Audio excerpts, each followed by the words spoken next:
across the country, and the concern that we have about these assaults, these hate crimes against AAPI. So here we are in Portsmouth Square. 1 week ago, we were in the White House with the president when he signed the legislation. For a while now, then, as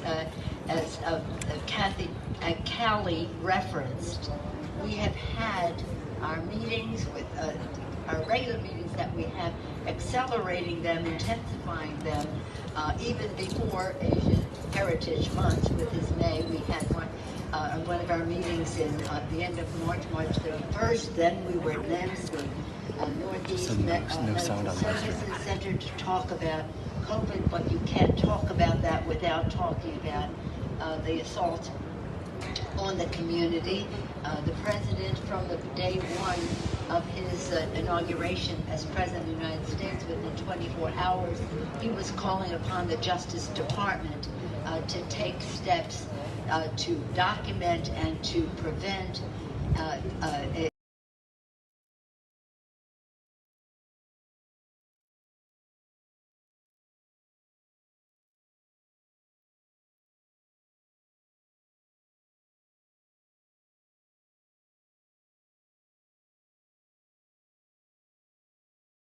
AAPI hate crimes. When he talked about COVID, his first speech on COVID to the nation, he talked about stopping AAPI hate crimes, and then, of course, last week to sign the bill. We were very proud because it was a bill that had very strong bipartisan support in the Congress, almost unanimous in the Senate, big strong vote in the House, strongly bipartisan. I salute our Grace Meng in the House, and Mazie Hirono in the Senate, and Tammy Duckworth in the Senate, and Judy Chu, the chair of the KPAC, of our Congressional Asian Pacific American Caucus in the House, and so many others who made that success possible. But what is important and what we know is we have to keep talking about it so that people know what opportunities are there for them. They know to make a distinction between what someone might just call a casual reference, but if you hear the language, you know it is a hate crime. Again, typically, AAPI communities have been the hardest hit now by COVID. And so we have this AAPI hate crimes, and we have the COVID at the same time. Native Americans and Pacific Islanders have high rate of death. AAPI-owned businesses are shutting, stigmatized by racist conspiracy theories. Anti-AAPI hate crimes are spiking, 6,600 incidences. The president cited that last week when he signed the bill. Those were reported last year. We think there are more that have not been reported, and with seniors attacked, businesses vandalized, families in fear. Here in San Francisco, we've seen the pain in our own community. We mourn with the family of Visha Rotonapakti. We pray for the recovery of Dwi Fong Eng and another victim, and we salute the bravery of Chao Jianxi. How about that? Her bravery. This horrific violence, these are just to name a few, this horrific violence demands urgent action. Again, that's why we passed the COVID-19 Hate Crimes Act. Just so you know, the bill strengthens our ability to prevent, report, and combat hate crimes, and will help protect not only AAPI families, but all Americans from bigoted violence. We did this for the AAPI community, but we really are doing it for America, to make America live up to our standards. We're proud, again, of the bipartisanship of it all. And we're very proud that President and President Biden, Vice President Harris played such an important role in making it the law of the land. So here we are getting ready now for our American Jobs Bill. On Tuesday, under the leadership of the KPAC, of Judy Chu, the Congressional Asian Pacific American Caucus, we heard from 10 leaders of 10 organizations. I don't have to explain to anyone here the beautiful diversity of the Asian community, Asian American community. so many manifestations, and we heard from them about how the Filipino community, which is very much in the lead in caregiving on COVID, has been disproportionately affected by infections and deaths. We heard in a discrete way from every manifestation of the community in terms of diversity, but also in terms of the purpose of their organizations, which will enable us, by listening, to do more to rid our country of this cancerous impact. It's not lost on anybody that the Asian community has been a tremendous, Asian American community has been a tremendous resource to our country. We talk about the fact that in World War II, people were risking their lives to fight in the war, World War II, for our freedom, while their family members were in camps. One of the things we're going to do that we talked about on Tuesday is to make sure that the National Park Service has the resources to have for interpretation those camps, so the public will know, so people won't forget what we were sadly doing at that time, so that we do not do it again. And now I see a school group is here to see the appreciation we all have for Chinatown. It's always wonderful for me to come here. It's again, I always feel sorry for my colleagues that they do not have the advantage that I have to represent such a beautifully enriched community of Asian American Pacific Islanders. So with that, I want to salute all of the groups who are doing so much. As I close and turn this over back to Kali Wong and thank her for her leadership once again, and as we hear from our other guests, I just want to comment on the tragedy that the employees at the Santa Clara Transportation Authority. So many families suffering from gun violence in our country. It has to stop. And we will not stop until we get the legislation to protect the American people. When this happened in Georgia, an AAPI community in Georgia, I was so proud that Senator Feinstein came forth and said that she was willing to adjust her attitude toward the filibuster, so that we would only need 51 votes to pass the gun violence protection legislation. Hopefully more members will come to that same values-based decision that she did. But this is all connected. It's about violence in our country, one way or another. And again, our thoughts and prayers are all of who have suffered from violence, and of course, within the past day or so, what happened in Santa Clara. Our families are in our hearts and in our prayers, but that's just not good enough. We have to act. We have to take action to pass legislation for gun violence protection. With that, again, I thank Kelly for her hospitality here today. Kelly Wong, say what she is, again, Director of San Francisco API Council, a leader of advocacy on behalf of the AAPI community. I yield the floor back to Kelly. Thank you. Thank you for being here, Nancy. Long time no see. Thank you, Speaker Pelosi. So I know we're short on time, so I'll be quick with introductions. Our next two speakers, I'm proud to say, are both API Council members. For our next speaker, we have Sarah Wan, the Executive Director of Community Youth Center and the co-founder of Coalition for Community Safety and Justice.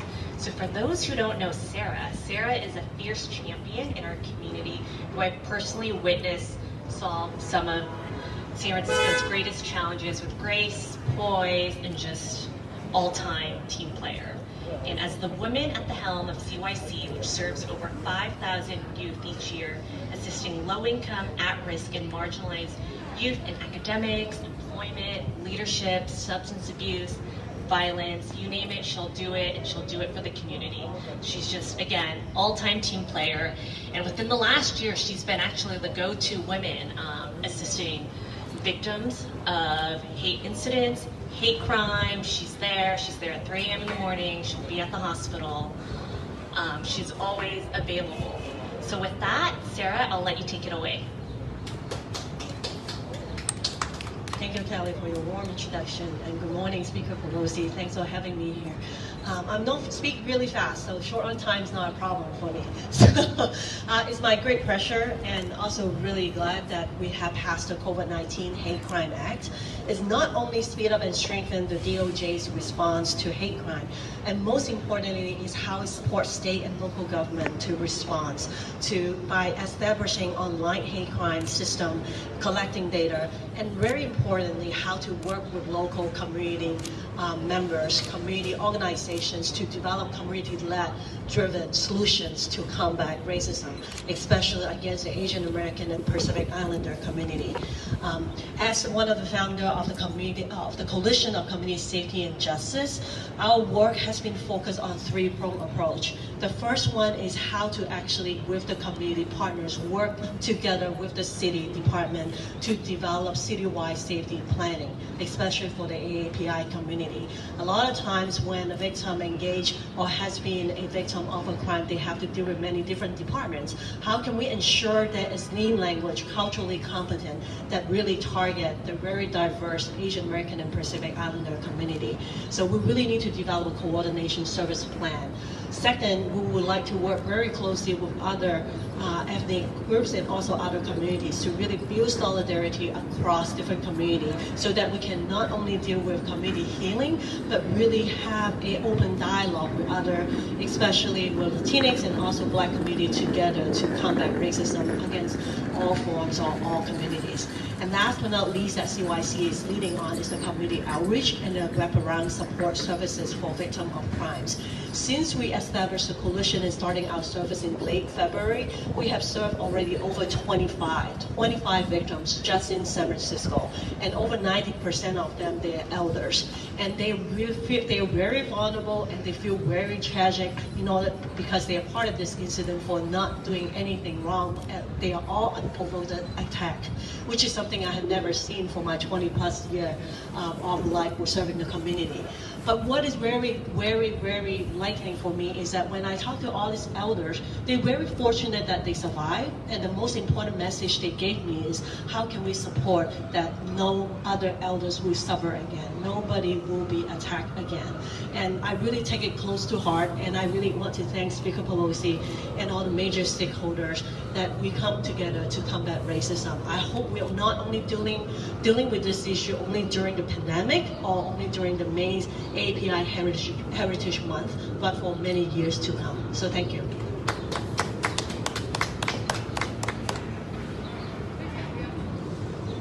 Thank you, Sarah. So our next speaker, Dean Ito Taylor. He is a champion in his own right and the fearless leader of API Legal Outreach, which provides legal advocacy for our most marginalized folks in our community. Under his leadership, his organization has launched programs serving immigrants, seniors, and domestic abuse survivors. In this last year, Dean has been the go-to representative for our immigrant small business merchants in Japantown and Chinatown, making sure our merchants had legal representation to renegotiate the rent and to avoid an eviction. Let's welcome Dean.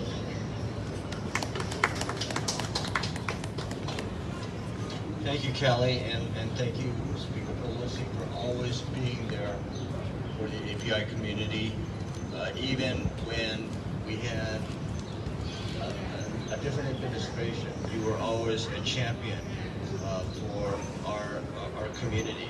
From time to time, I like to remind kid Speaker Pelosi that she represents the heart of Asian America, and she has the burden of carrying our message to lawmakers who don't have the privilege of having in their district a little Saigon, a Soma Filipinas, a vibrant Pacific Islander, Korean, South Asian, Southeast Asian community, the oldest Japantown, and the largest Chinatown in the country. As API Council members, I'm very proud that all of these nonprofit service providers not only shifted resources to aid our community when the pandemic hit, everything from the distribution of food to PPEs to home delivered meals. I think that Annie Chung of Self-Help was delivering meals to seniors. I was getting PPEs out of the back of Sarah's car. But upon the surge of anti-Asian violence, once again, the API Council agencies shifted resources to assist victims and their families, as you've heard Sarah and Callie talk about. But more importantly, we have recommitted to our unity with other communities of color. We were reminded of our common histories and our joint futures to combat racial injustice. Just as this legislation, this hate crimes bill, has great meaning in our efforts to prevent anti-Asian and Pacific Islander violence, we look forward to the legislation that will prevent the deaths of people like Breonna Taylor and George Floyd. My agency, API Legal Outreach, provides legal assistance to survivors of racial violence and those who are fearful of the violence.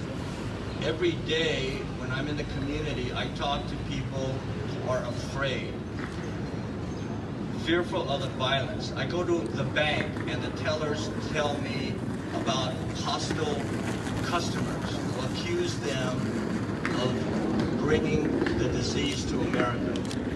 I go to restaurants, the doors are locked. I have to call in to pick up a to-go order because the owners are afraid of random intruder violence.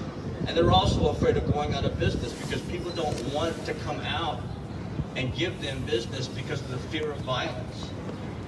I talk to seniors, and they skip their lunchtime nutrition program meals because they don't want to stand in line on the sidewalk and feel vulnerable to random violence. The API community has long suffered a history of racial violence, from the violence against Chinese railroad workers, Filipino farm workers, the incarceration of the Japanese during the war, the burning down of Chinatowns, the abuse of Vietnamese fishermen,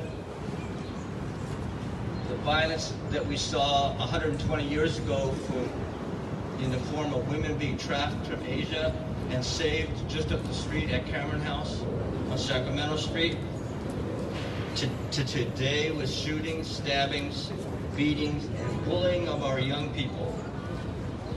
Our community will not be silent. We will advocate for change. We need to educate ourselves, our neighbors, our friends, our allies. But this is not an API community problem. This is a problem that America has. And our country needs to solve this problem. This legislation, this bill is a great first step toward that solution. But we all have a lot of work to do. I want to thank Speaker Pelosi for her leadership, not just today, not just with this legislation, but for the history of her service to San Francisco. We also have to acknowledge the essential work of Senators Duckworth and Hirano, Representatives Meng and Chu, for their efforts in getting this legislation passed. As President Biden said upon signing this bill, silence is complicity. Just to end, our hearts go out to the families and survivors of the shooting in San Jose. It's just a terrible way to start today. Thank you.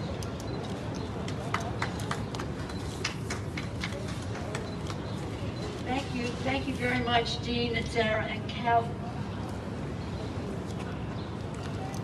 Callie, Sarah, and Dean, for making all of the connections that you have made. That this is about America, this fight that we're having for the AAPI community. I would like to have you all closer because for the questions, and then want to draw you into that. And I think we're pretty safe here in doing that. Dean just most recently, I mean, he's the most recent, I'll spring from some of what he said about George Floyd. 2 days ago, we had the family in the Capitol, and the president had the family in the White House, again, to raise the visibility and to say that we must stop violence in our country. It's really all connected. And that when Dean talked about transcontinental railroad and the credit that was not given the Asian American, the Chinese American community for building that. Now in retrospect, people understand better, but it shouldn't take this long. But the list goes on, and I won't, he said it so eloquently, I won't repeat it except to say how important it is. And again, I want to just salute our mayor, because we were with her just a couple of weeks ago with a Chinese American. We had dedicated the Ed Lee housing project for veterans and people from the Asian Pacific American community. The collaboration of us all working together, and the mayor has been very, very forward in her rejection of the hate crimes and has acted upon, been the leader in some of the initiatives. With that, any questions that you may have? In case you can hear me, President Pelosi, I want to ask, after the act, will there any funding for the Asian community in the homeland? Because now Asian community don't care about the life, especially the COVID-19 time. When I mentioned about NAM's needs at Northeast Medical Services that we were on April 7th, last month, I was announcing that we had $11 million going into that initiative. What's important about that is, and even in a broader sense, is that that community was an example to the country about how to address the COVID issue in the communities of color, culturally, linguistically, appropriately reaching out. So again, the example that is set of national significance makes it easy for us to attract the resources. I mentioned earlier about when we are talking about the Park Service. Well, some of my members, like Doris Matsui, was born in the Canada. She was born in Canada. They've been fighting for the, shall we say, proper interpretation of all of that. That takes resources. But as we go into the bill that we're building, the bill we did, the rescue package had significant money that went into communities of color, specific language, very diverse, to be appropriate in how that money was spent, recognizing the high incidence of infection and death in the Asian Pacific American community, A. B, as we go now into the infrastructure bill, and that's one thing we talked about on Tuesday with the groups, to have the community in the conversation about how we go forward for housing and for education and for safety in terms of drinking water and the rest, to listen to the concerns of the community. Where money will be allocated, we want to make sure it is allocated in a new way, to build back better, not to build back old, but to build back new, and that's what the president has said. And then we have our families initiative. And within those two bills, the infrastructure, the jobs bill and the families bill, we have enormous resources that directly help the community, even though they are more broadly written. For example, tens of billions of dollars for child care. Many people can't go back to work because their children, they don't have child care for their children. But in addition to that, the people who would be providing the child care are largely from communities of color, largely women. And we have $400 billion for senior care, largely provided by women, many women of color. So that it says that they should be properly compensated, properly trained, and respected for what they do.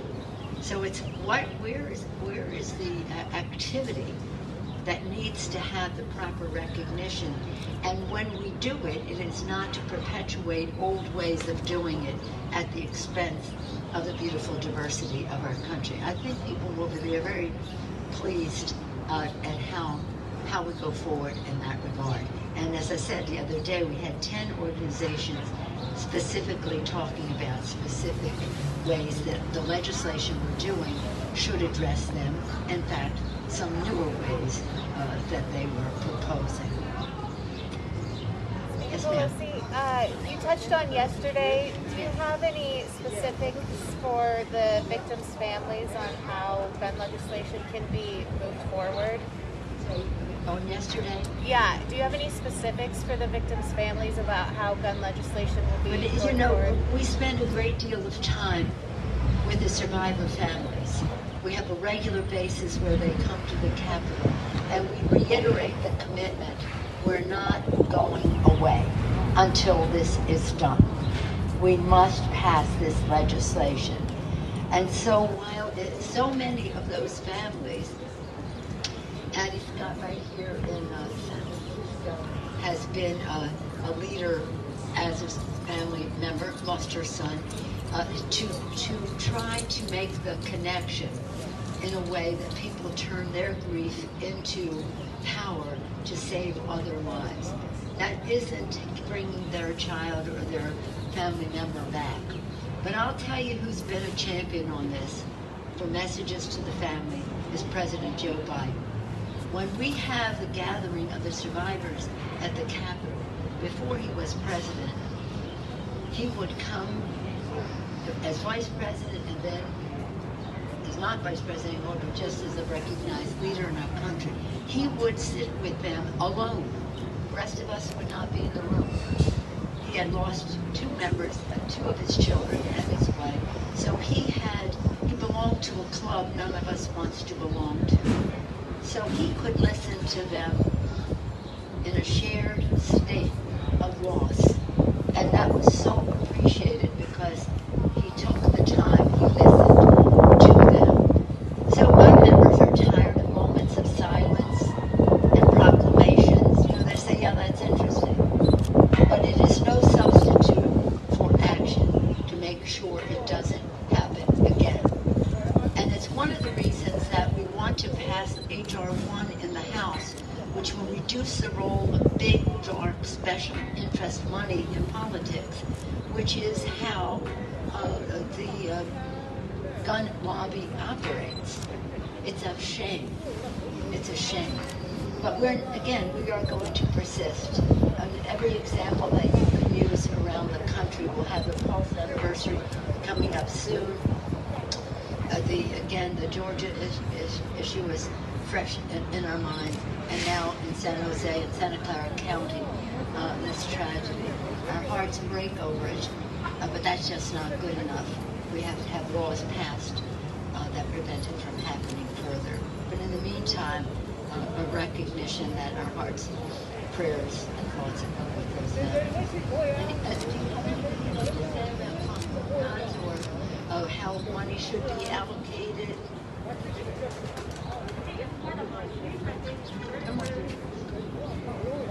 As part of my speech, it's very important for the state and local government to work closely with the local community partners, community organizations, together to truly develop a community-led, community-driven solutions to combat the anti-Asian hate, violence or hate crime. And we're doing it in San Francisco, and I really have full confidence that we'll do it for the state and also national level with our great leader.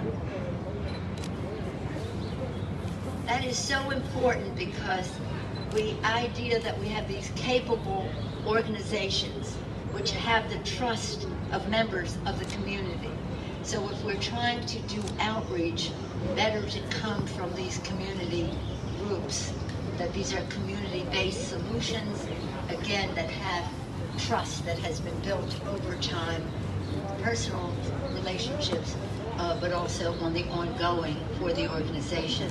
We really cannot do it effectively without that. That's central to it. And if there are no other questions, I thank you so much for being here. And again, it affords me the opportunity once again